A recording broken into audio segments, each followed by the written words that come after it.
Auzames City ug Misamis Occidental ug sa tanang managtanaw kanato karon pinaagi sa Facebook page ug YouTube channel sa AONC.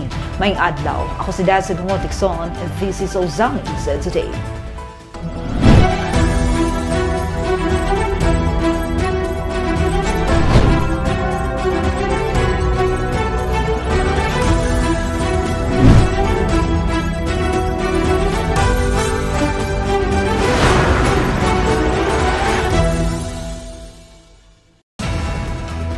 Sa ato ang mga headlines.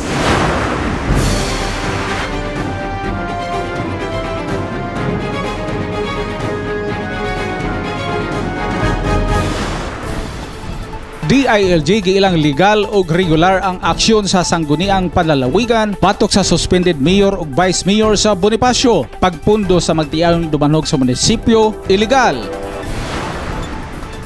Mayor dumanhog dili tinuod nga bayulinting gi-eject sa iyang opisina human mapakita ang video nga gihuptan sa ICS. Mga mayor sa Misamis Occidental mipakita sa hugot nga suporta kang Governor Henry Waminal. Pagsiminto sa dalan paingon sa Tipan Elementary School gikalipay sa mga magtutudlo. Asinso Wellness Park giidolo ni Plaridel Mayor Gadwin Handumon. Kahusay ug kalinaw sa Misamis Occidental gikomendahan ni PNP Regional Director Coop. Konstruksyon sa Mega Sports Complex mutabang pagpalambo sa ekonomiya. Asinso sa Miss Free Hospitalization Program padayong nagtabang sa mga kabus nga walay kaduulan.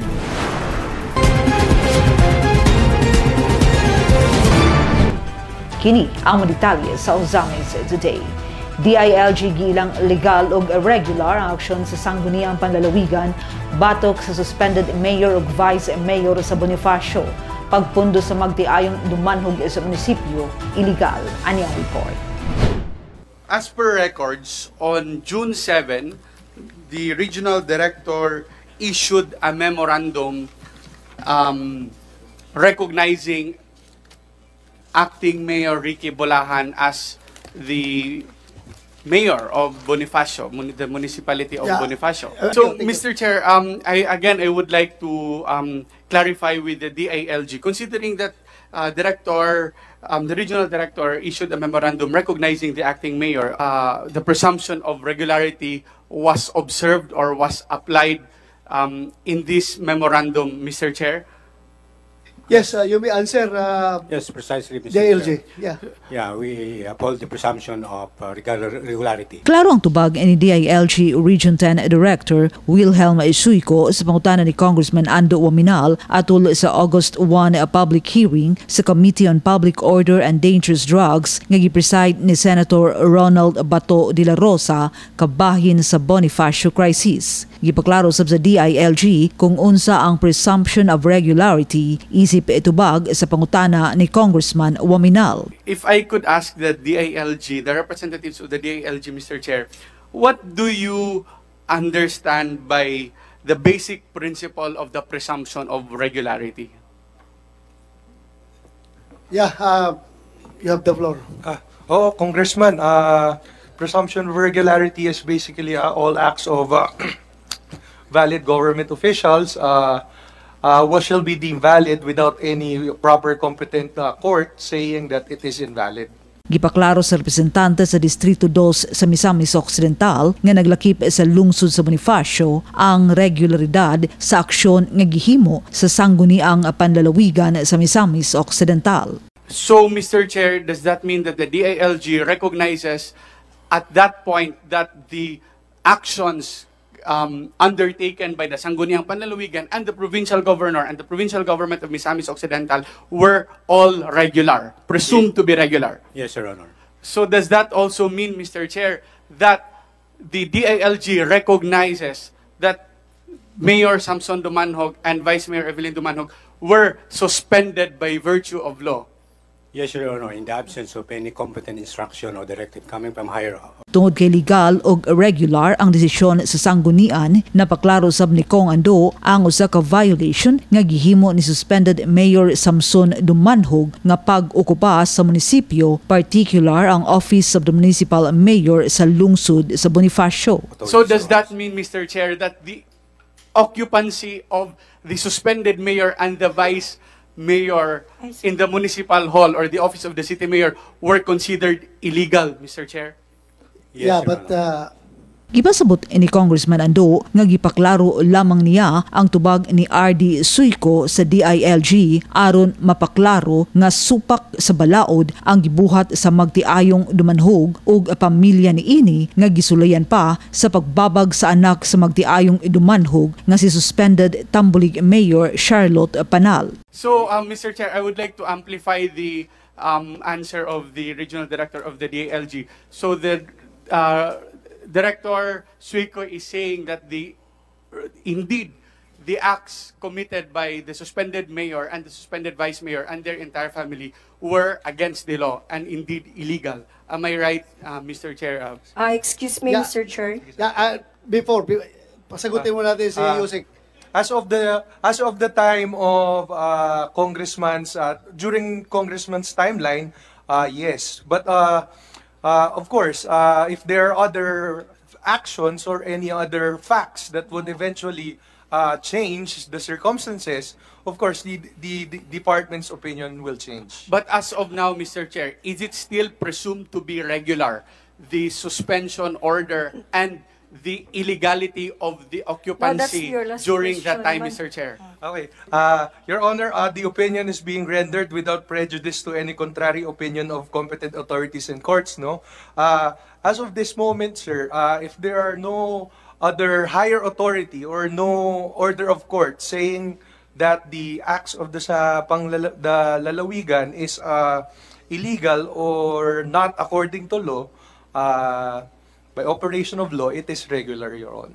Klaro sa tubag sa DILG nga kay presumed irregular ang aksyon sa sangguniang panlalawigan, illegal occupancy ang gihimo sa magtiayong Dumanhog sa munisipyo sa lungsod sa Bonifacio, samtang sila ilalong sa suspensyon. Mayor Dumanhog ay dili tinuod nga bayolenteng gi-inject sa iyang opisina human mapakita ang video nga gihuptan sa ICS. Ma-report si Bernard Texon.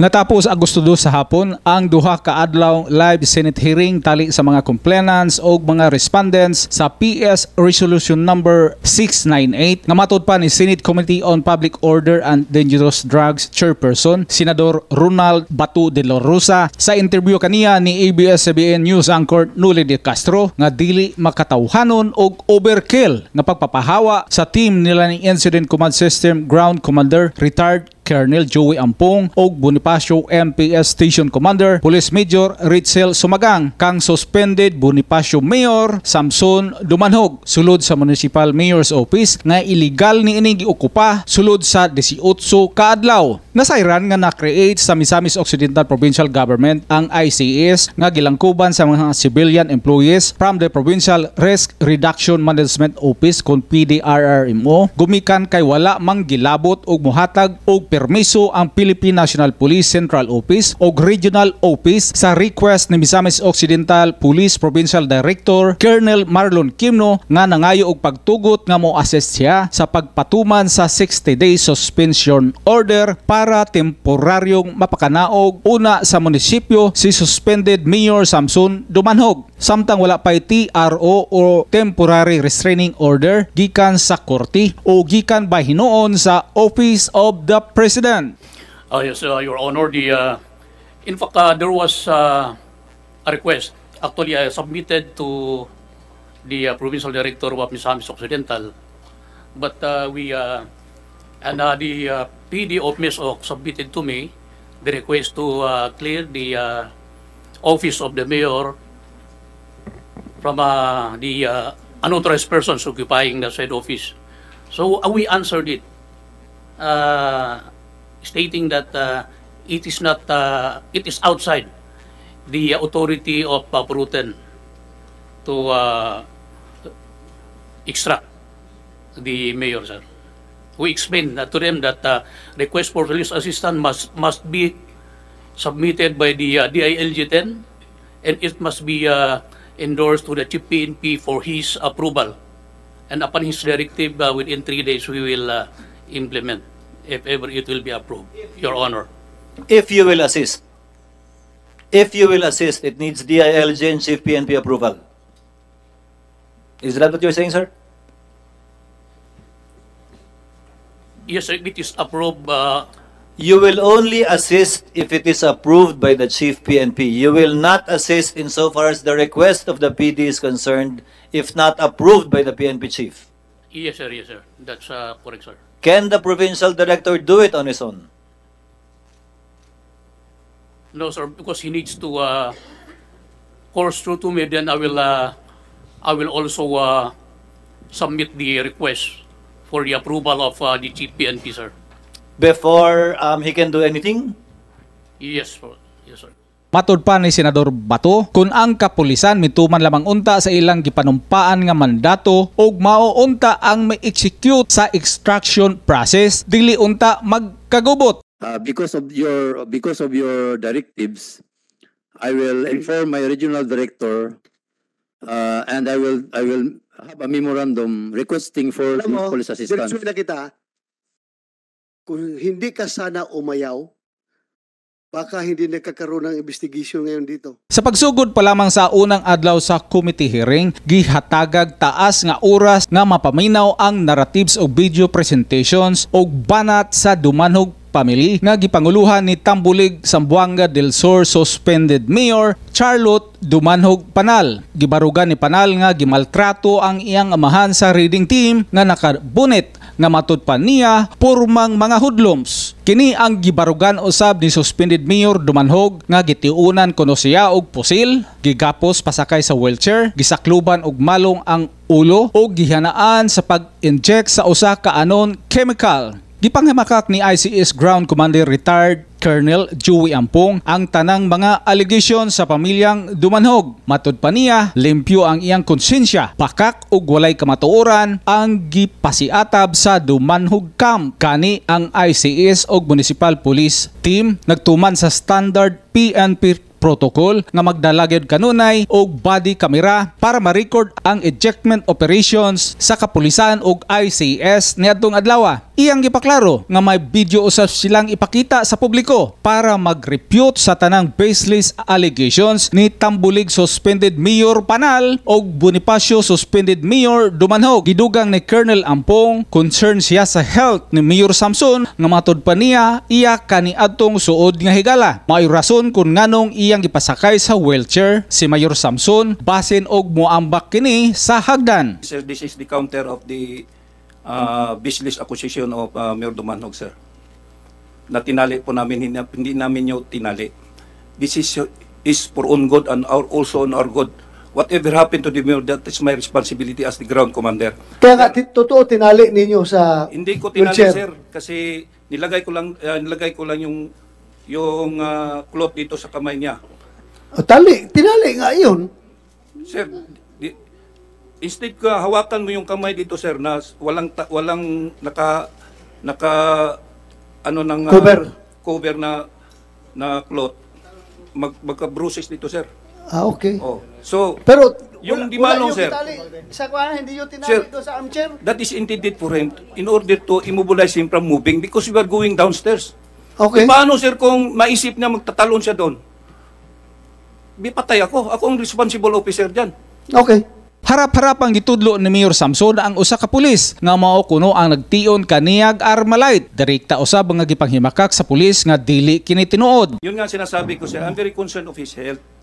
Kaya nga, yun ang para hindi lang siya madisgrasya, kasi yung cargo ko lahat ng kung anong mangyari sa kanya. Kaya pagdating namin doon sa baba... Okay, sige. We will accept your statement. Okay yun. Sige lang. Concerned ka sa health niya. Your Honor. So, yeah. Tinutukan, concerned sila sa health, pero bakit tinutukan ng baril? So, sino nagtutok ng baril? Yung mga kasama niya. Sino yun? Then, suspicious looking yung... Ikaw, patrolman Bukida, sir. Bukida? Ikaw daw yung nagtutok ng baril? Kay Mayor? Good morning, Your Honor. Yes. I categorically deny the allegation of Mr. Mayor Dumanhog, Your Honor, na ako yung tumutok sa kanya ng baril, Your Honor. Sigurado ka? Yes, Your Honor. Kasi kung ganyan, somebody is lying before this committee. And I don't tolerate lying in this committee dahil sinasayang natin ang oras natin dito kapag tayo nagsisinungaling. Pasado alas 2 sa hapon, Agosto 2, gipabuto ni Incident Command System Director, retired Brigadier General Joseph Villanueva ang parang bumbang video clips gikan sa raw footage nga nagpakita sa aktual nga panghitabo ni atong June 16, 2023. As per ICS video, malinawon ang pag-surrender o pagdisarma sa usa ka police escort ni Mayor Samson. Gawas lamang ni Mayor Samson nga isug kayong migawa sa iyang opisina. Gani gusto pa niining tumban ang nabasag nga bildo diha sa gawa sa iyang opisina para siya masamad. Matud pa ni Brigadier General Villanueva. Makita ang mayor nga gikaus sa duha niya ka mga personal assistants paggawas niini sa iyang opisina. Walay nahitabong harassment hangtod sa ilang pagkanaog sa Municipal Hall. In here, we have to emphasize na the suspended mayor was also tried to injure himself by stepping on the glass shards that were from the broken windows and door. So kung marinig natin kanina, ang sabi niya, dirira ko. So contrary, his statement na he was willing to go down to the police station.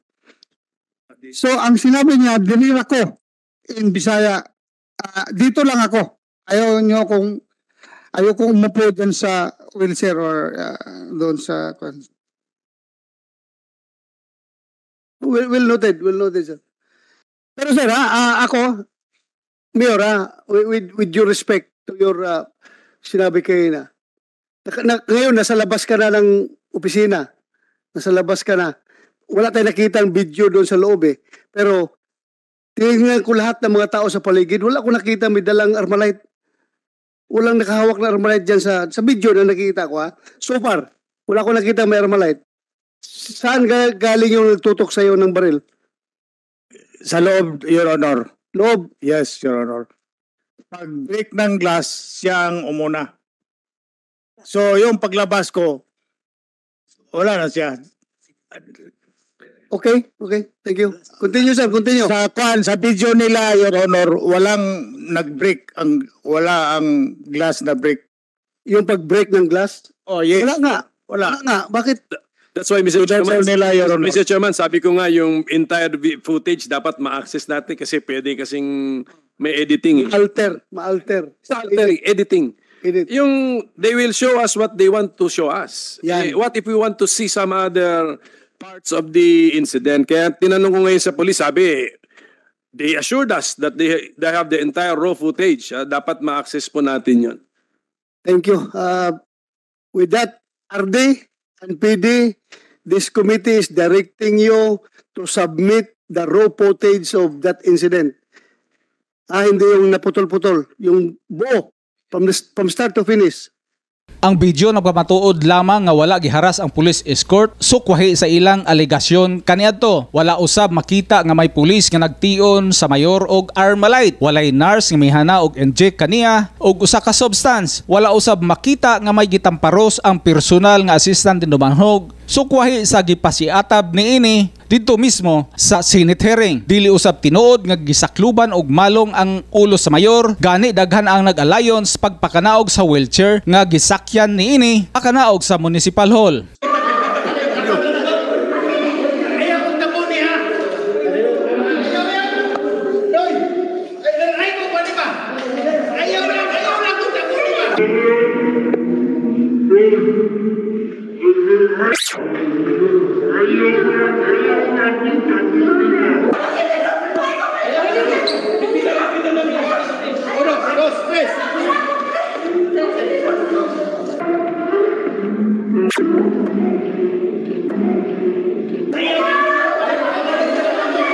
Ang video footage sa PNP ICAS mausab ang gigamit nga ebidensya sa duha ka criminal cases batok ni Dumanhog. Nagpamatuod lamang kini nga dili credible ug bakak ang social media trending allegations sa Dumanhog family batok sa PNP ug sa team sa Incident Command System. Alang sa Osamis Today, ako si Bernald Dixon. Salamat, Bernard. Mga mayors sa Misamis Occidental mipakita sa hugot ng suporta kang Governor Henry Waminal. May report si Glenn Ray Roluna.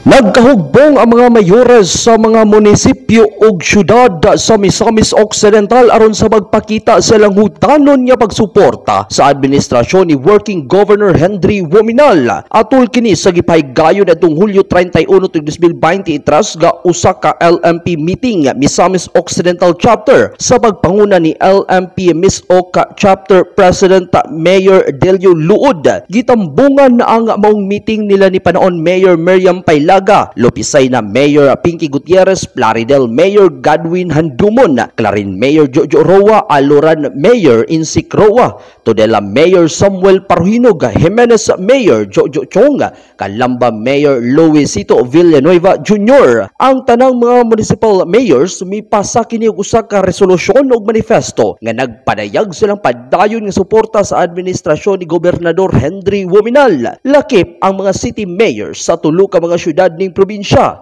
nga mao ang Tangub, Ozamis ug Oroquieta nga mipakita sa ilang hugtanon na nga suporta.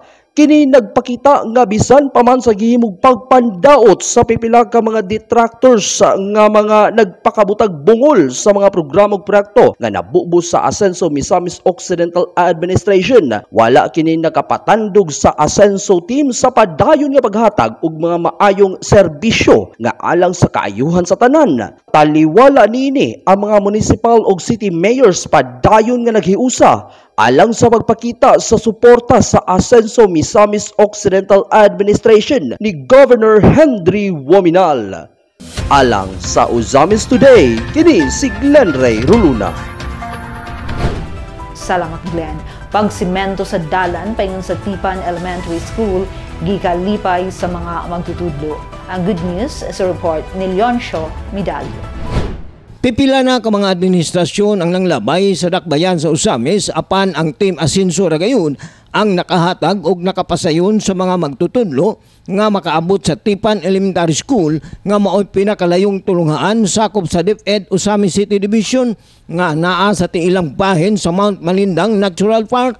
Kini gumikan kay napasminto naman ang kadalanan gikan sa sentrong bahin sa Sitio Tipan sakop sa Barangay Stimson Abordo, Osamis City. Gipahayag ni Sir Marlon Gordobi, ang school principal, nga kini ang bunga sa mga saad sa Team Asenso nga ila nagayod nga mabati ang kasayon sa pagsaka ngadto sa maong tulungaan. Sumala pa ni Gordobi nga dili nila matukib uban sa iyang kaubang magtutudlo ang kalipay nga gibati. Kay matud pa niya nga so wala pa masiminto ang maong dalan, daghan na ang mga kauban niyang magtutudlo ang nakasinati sa pagabalintong sakay sa ilang single motor. Ang uban mag-hike na lang paingon sa eskwelahan. Ilabi na ang kaning school head sa maong tulunghaan nga si Mr. Ruel Villarubia. Nakita gyud namo nga na-feel na bati namo ug nakita man gyud nato tanan nga hilabi na sa dalan nga unsa kalisod sa unang panahon. Dayon hilabi na ang itong mga tutudlo naglisod jud og saka diri. Then karon dili namo matukib ang among kalipay labi na kanamong mga prenako school head kay pag abot yun ako diri experience jud ko og unsa jud kalisod nga dalan kana bitong kanamiyong yug ka nga lisod as in jud nga mga slide pa mi mga balintong then ato ang mga teachers mag-hike sila ibili nila ilang motor dito kay dili jud makaya labi na ni previous nato nga school head si Sir Ruel Villarubia na kuan jud siya na dito na disgrasya gyud siya dito sa ubos tungod man gud sa kalisod sa atong dalan.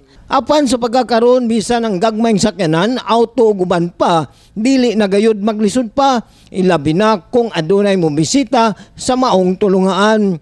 Sumala pa ni Gordobi nga bisan ang mga residente sa maong dapit nagpasalamat gayud gumikan kay mas sayon na alang kanila sa pagtumod sa ilang produkto ngadto sa merkado. Gawa sa simintadong dalan, gisugdan na usab ang pang-construct sa school facades nga naglangkob sa fence, gate o guardhouse pinaagi sa Asenso Osamis Administration ilalom sa pagdumala ni Osamis City Mayor Attorney Henry Indy Waminal Jr.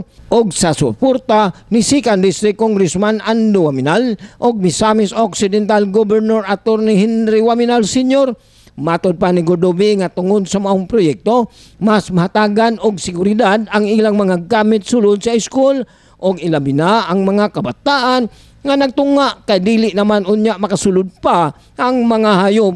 Dako po namong pagpasalamat uban sa mga ginikanan sa mga kabataan diri nga diin ang among dugay na nga gipangandoy na realize na jud karong mga panahon na. Then secondly, nakita na po namo nga aside sa atuang dalan na napod nasugda na pod ang atong hapit nagay mahuman nga ato ang perimeter fence, ang atong facades. So nadungagan na jud po na among kalipay nga wala jud day may pabayai. So ang LGU wala jud nagpabayai labi na bisag antipan tumoy na siya, bukid na siya, pero nakita nila laon sa kabukid no. Naabot jud diri ang mga project nga gihatag. So nakita jud ang unsa man ang kanabitang serbisyo publiko nga kinasingkasing jud nga unsay kinahanglan sa mga tawo sa komunidad labi na sa ani sa eskwelahan. So gihatag jud. Siguro bi uban sa teaching force sa Tipan Elementary School may paabot sa ilang dako nga pagpasalamat ngadto sa mga lideri sa syudad, distrito ngadto na sa probinsya tungod sa dakong suporta nga gihatag ngadto sa DepEd Osamis og sa mga kabataan. Among dakong pagpasalamat labi na sa atong mga lidere sa tanan sugod sa city, sa province, na labi sa atong Congress, representative si Congressman Ando. So labi na gyud ang atog yung governor si Henry Waminal then si Mayor Indy nga hantud karon ang ilang suporta, ang ilang nagpadayon gihapon ang ilang mga plano ug mga tinguha nga tibuok dili lang diri sa Tipan, sa tanan tibuok no probinsya labi na sa Osamis City. Anaas la kanunay no gipakita nila ang ilang kadasig sa pagpanerbisyo nga wala bitaw kana bitong ingon nga in return nga naa sila'y kapalit nga ilang panerbisyo kundi makita jud sa mga tao, ma-feel sa mga tao nga naa gyud sila nga wala natulog naglihok jud, working gyud sila tanan. Ang Tipan Elementary School adunay unom ka mga magtutudlo. Alang sa Osamis Today, ako si Leoncio Medalio. Salamat Leoncio.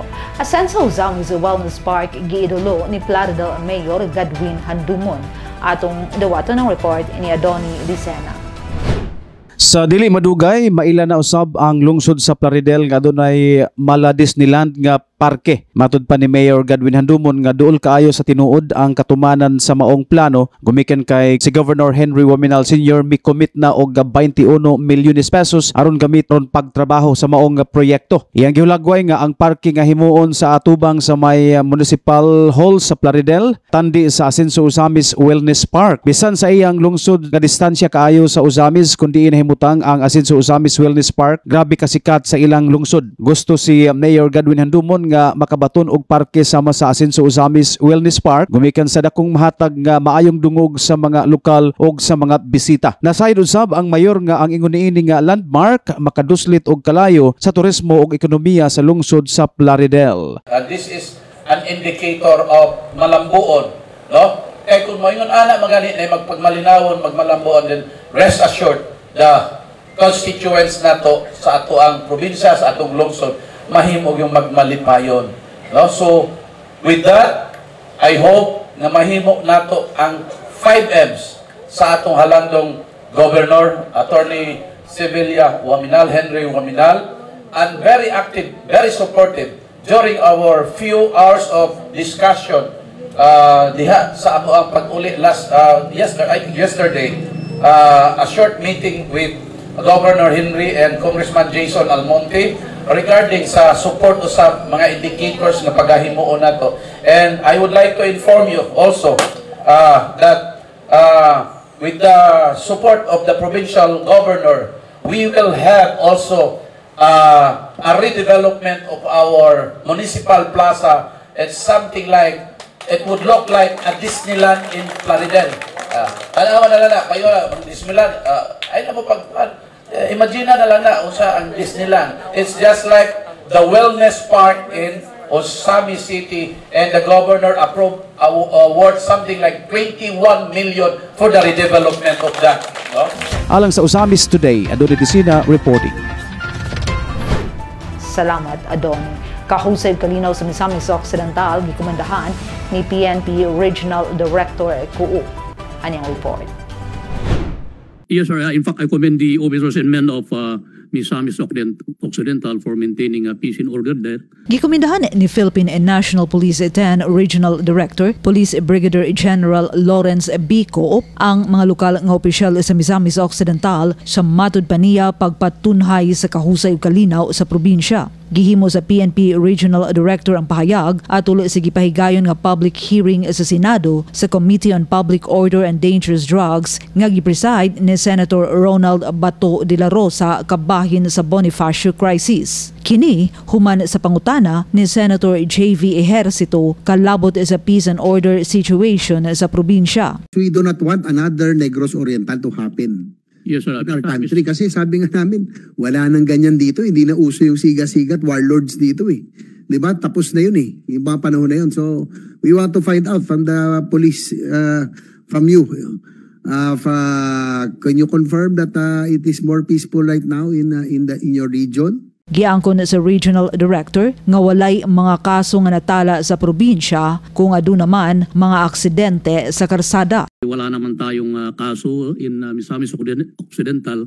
Marami tayong kaso doon recorded are vehicular accidents, sir. Kanhinailhan ng Misamis Occidental, ilabi na ang dakbayan sa Osamis nga crime and organized crime group capital sa nasud. Apan, tungod sa higpit nga kampanya ni kanhi Presidente Rodrigo Duterte uban sa ligon nga suporta ni kanhi 2nd District Congressman ug karon Governor Henry S. Waminal Sr. uban sa higpit nga pakigtambayayong sa mga local officials na bungkag ang mga organisadong grupo o kriminalidad. Nabalik og napalambo ang kahusay sa Misamis Occidental samtang padayon ang probinsyal nga kagamhanan ubos sa liderato ni Governor Waminal sa pagtrabaho nga ang mga Misamisnon magpuyong malinawon, malambuon ug malipayon. Construction is a mega sports complex mutabang pagpalambo sa ekonomiya. May balik alang sa report si Adoni Desina. Katukuran sa Mega Sports Complex mutabang sa pagpalambo sa ekonomiya. Usa ang Asenso Mega Sports Complex sa mga landmark sa dakbayan sa Osamis nga mutabang pagpataas sa kalidad sa pamuyo sa mga Osamisnon. Matud pa ni Mayor Indy Waminal nga sa pagkakaron gani bisan wala pa mahuman ang istruktura apan mitaas na pag-anam ang presyo sa mga yuta nga nagpalibot sa proyekto ug sa ubang pang mga lugar nga malabyan padulong sa nahimutangan sa proyekto sa sitio Giraug, Barangay Kinuman Norte. Kini nga proyekto sa lang sa mga infrastructure project nga mupalapad sa aktibidad sa ekonomiya sa syudad gikan sa sentro padulong sa mga kabaranggayan. Dugang pa ni Mayor Indy Waminal nga ang seating capacity sa maong proyekto kayang nga mapahimutang og mga audience gikan sa 15,000 ngadto na sa 18,000.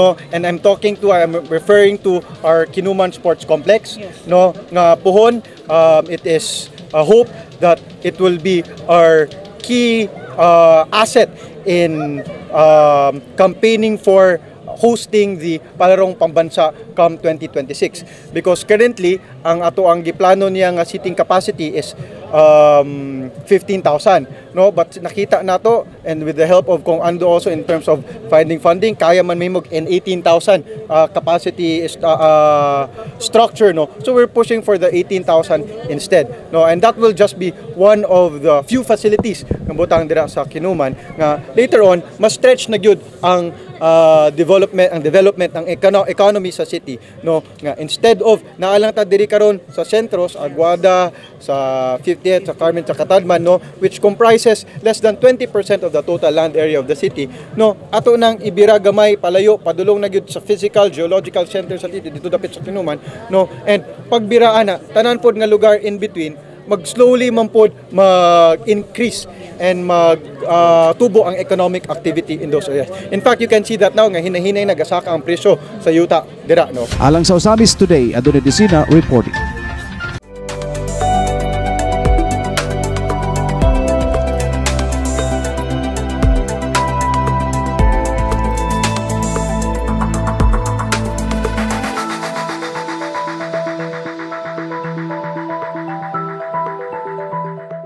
Asenso Ozamis free hospitalization program padayong inagtabang sa makabus nga walay ikaduulan. May report si Mary Ann Lumapas. Matag adlaw aduna gayoy mga individual nga mga usamisnon nga nagproblema sa ilang mga hospital bill. Kay dili gayud kalikayan nga naay ma-ospital sa miyembro sa pamilya tungod kay ang lawas sa tawo moabot gayud ang panahon nga kini magmadauton. Usana niini si Ayesha Lynn Sagario nga nagpuyo sa Purok 8 Carmen Annex, Osamis City. Matud pa niya na-admit ang iyang anak sa Faith Hospital kay nagpneumonia kini og severe diarrhea. Gidugang pa niya na sa ikaduhang higayon na kini siya naka-avail sa maong free hospitalization program dinhi sa Osamis City. Usa dihang na zero balance ang iyang excess bill nga nagkantidad sa 16,266 and 42 centavos. Nalipay kayo siya nga ang iyang paghulat sa pagprocess sa maong papers worth it kaayo. Tungod sa tabang nga iyang nadawat na usab karon ug kini proven and tested na sa kaduhang higayon na zero balance na usab ang maong hospital bill niya sa Faith Hospital. Gisaysay pa ni Ayesha Lynn na bisad og naa siya trabaho maglisod gihapon siya sa pagbayad sa maong excess bill. Tungod kay ang iyang sweldo igo ra pud sa pang-adlaw-adlaw nila nga panginahanglan sa pamilya. Sa karon sir, pasalamat ko kay zero balance jud in tawon sir. Sulbad ra ang problema. First time ka ba naka-avail? Actually sir, second time na nako last year nako ansad ko naka-avail sad ko. Zero balance ba? Yes, zero balance sad sir last time. So sa imong pagdangop diri karon dako na imong pagtuo nga ma-zero balance pud ang imong excess bill karon. Yes sir, super. Kay kuan ka ng proven and tested jud nga zero balance jud og mo kuan ta sa medical assistant sa Asenso. Sa kuang experience sir, isa ra man pud ko kanang nga tagtrabaho nga pila ra po'y sweldo. So mudangop jud ta og asa ta makakuan og opportunity nga og ahata maka zero balance parehaan ning programa sa Team Asenso nga na sila gikuan nga medical assistant. So ako pong gigrab ang opportunity sir nga ma-zero balance ko para pod nga dako pong tabang sa mua sir nga di na may mangitag hamig ibayad kay naa ang Team Asenso zero balance. Karon lang ka nga day na process. Yes sir, ganira 1 PM. 9 na. Worth it ra ba ang atong pagpaabot? Worth it ra sir. Liman pug kaning bayad 16,000 nya. Paabot ra tag pila ra 8 hours zero balance dayon. Okay kaayo. Dako gayud ang pasalamat niya sa Team Asenso Osamis Administration og ilabi na ni Mayor Attorney Andy Wominal Jr. nga sukad nga namugna ang programang free hospitalization sa Asenso Osamis Administration dako og ikatabang hilabi na sa mga kabus nga walay laing kaduulan. Daghan kayong salamat sa Team Asenso hilabi na sa atong mayor na si Mayor Andy daya nga tagaanta nila og program na makatabang pod nato sa mga kabus pareani sa medical assistance. Daghan kayong salamat. Alang sa Osamis Today, ako si Mary Ann Lumapas. Salamat Mary Ann. Ang Osamis Today hatod kanato sa public service feature sa Asenso Osamis News Channel ubos sa pagdumala sa LG Osamis pinagi ni Mayor Attorney Henry Indy F. Wominal Jr. Alang sa dugang impormasyon, please like our official Facebook pages kung Ando Wominal, Attorney Indy Wominal with the Asenso Osamis News Channel, and please subscribe to the official Asenso Osamis YouTube channel. Sa ngalan sa kitibukang Asenso Osamis News Channel team, Leoncio Midalio, Bernal Dixon, Donnie Dicena, June Purgatorio, Ares Carpio, Kim Tangaro, Macjul Malinis, Mary Ann Lumapas, Xander Delid, si Glenn Ray Ruluna sa Misamis News Network. Ako si Dazil Humuad Texon. Daghang salamat. Padayon Asenso Osamis, Asenso Segundo Distrito, Asenso Misamis Occidental.